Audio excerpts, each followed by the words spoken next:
Ang pagpapalakas ng iyong espiritualidad ay isang personal at patuloy na proseso ng paglago. Narito ang ilang mga paraan upang mapalalim at mapatatag ito. Isa, pagkilala sa iyong sarili at layunin. Maglaan ng oras upang magnilay at tanungin ang iyong sarili, ano ang tunay na kahulugan ng aking buhay?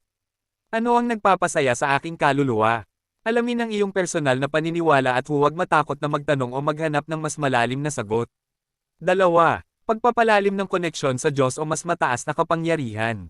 Magdasal o magmuni-muni araw-araw upang palakasin ang iyong espiritual na koneksyon. Mag-aral ng espiritual na aklat o mga turo na sumasalamin sa iyong paniniwala.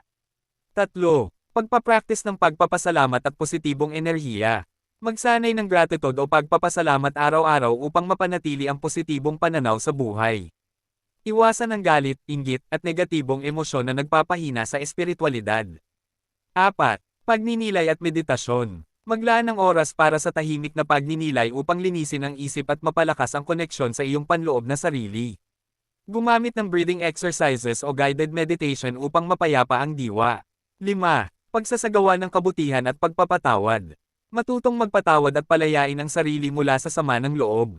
Maging mapagbigay at tumulong sa iba nang walang hinihintay na kapalit. 6. Pakikipag-ugnayan sa kapwa espiritual na tao. Makipag-usap at makihalubilo sa mga taong may parehong layunin sa espiritualidad. Sumali sa mga grupo o komunidad na maaaring makatulong sa iyong paglago. 7. Pagtanggap sa mga hamon ng buhay bilang bahagi ng paglago. Huwag matakot sa pagsubok, madalas, ito ang daan sa mas mataas na pagkaunawa.